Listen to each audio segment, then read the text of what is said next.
And next, I catch up with Gary Lightbody to hear all about the fruits of his lockdown songwriting sessions, fruits just like these.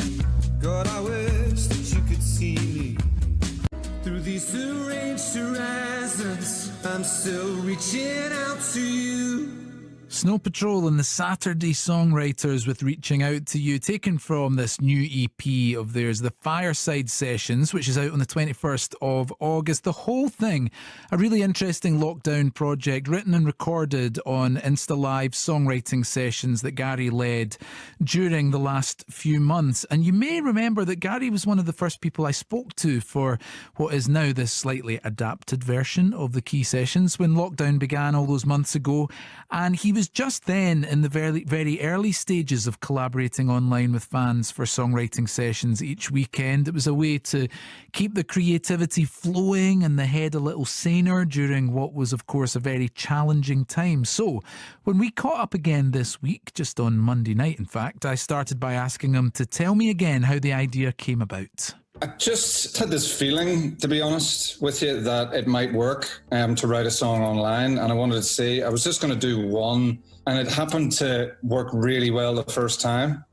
So I just kept doing it until we kind of got to, the idea was to make an album. Because we got, in 11 weeks, we did 12 songs, which was great because I wasn't sure when we started out we'd do any. And the plan was to make an album, but as we got into it, recording it, Ian Archer produced the record with the wonderful Ian Archer.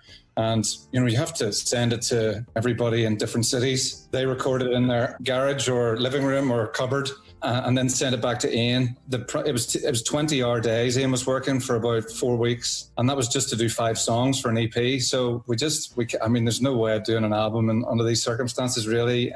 But we wanted to put something out to have a sort of a finished product for everybody to see, because there's so many people that were involved in it, and I wanted everyone to kind of feel, you know, hold something in their hand or to listen to something even not in their hand, you know, digitally in their ears, so that they could feel that a sort of a pride in it. And obviously it's worked out great. Well, all that work every Saturday writing songs with Snow Patrol fans culminates in the Fireside EP, and 11 weeks, 12 songs, but just 5 on the EP. How did you whittle it down? I picked the ones that I thought were going to work best. When we got down to it, you know yourself when you're making an album, Roddy, like when you have an idea. Let's say you write 30 songs for a 10-track album. It could be more than that, it could be less, but you have an idea even when you've written the 30 songs, even after just finishing the 30 songs, you have a pretty good idea of what the 10 are, you know, so I had a pretty good idea from the 12 what the 5 were pretty early on. They picked themselves, really. And all the proceeds from the EP going to the Trussell Trust charity, who you're working in collaboration with.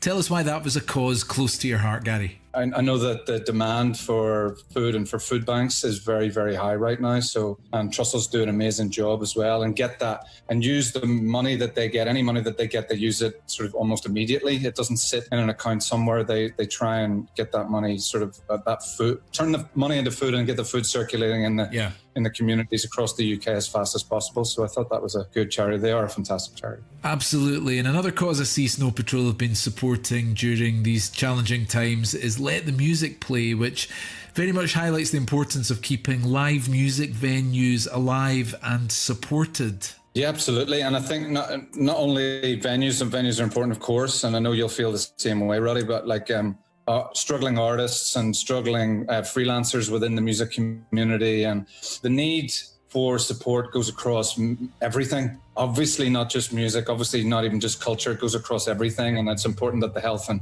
well-being of people are the most focused on, but culture and art is important too, and within that is music. We have to have something to look forward to when we come out of this, and getting those venues, keeping those venues alive, and keeping the people that work in the background of music in the foreground too. Young bands that are only just starting out, maybe they just started out just before the virus hit, and now they're kind of, you know, a lot of bands might not make it. And I know the Snow Patrol took 10 years to make it. If coronavirus had happened any time within that first 10 years, we wouldn't have made it, certainly not without support. So it's like that just making sure that, you know, every community gets supported when there's sort of things like government funding kind of kicking around, and, you know, for artists, for their support teams for everybody across the board, really. It's a trying time for the whole community. Trying to take some positives out of it, I suppose. Let's look forward for Snow Patrol and what you're up to next year in terms of gigs. Transmit rescheduled to next summer here in Glasgow. How are you feeling about playing live together again? Yeah, really looking forward to Transmit. Obviously, we missed it last year due to two band members being injured, and obviously everybody missed it this year. So next year, same lineup, third time lucky, and it's a cracking lineup. Very excited to be on the bill. Very excited to play Glasgow again, as we always are, and back in Scotland again, because Scotland was the first 14 years of our lives, in Snow Patrol, and they gave us so much, and all the bands and the fans in Scotland have supported us. Those first 10 years that I was talking about that we didn't have any success, were spent in 10 of them were spent in Scotland, and we wouldn't have made it without the Scottish music scene, especially kind of everybody's having our backs and supporting us. So it's always an absolute treat to play in Glasgow and get back to the city again and get back to Scotland again. Gary Lightbody, thank you so much for joining me. Stay safe and look forward to seeing you somewhere down the road. Thanks, Roddy. Lovely to talk to you as usual. Take care. I think they would have done just fine no matter where they'd been based, but nice to see that Gary holds Scotland dear to his heart, having spent so much time in Glasgow with Snow Patrol and part of Reindeer Section and all the rest of the music that he made during that period. A lovely man. Great to catch up with them, and we got going actually after my first few questions in the interview kept being rudely interrupted by the sound of motorbikes outside his LA apartment. It's how all the rock stars live these days, don't you know, obviously. But, he was away to do some wheelies in the Californian sunshine after we spoke, and who can blame him? Gary Lightbody chatting to me about the new Fireside EP, made in collaboration with his online fans, the Saturday Songwriters. I wonder if they'll go off and do, have solo careers of themselves. And, we never know in music, do we? But all for a great cause, as you heard Gary explain.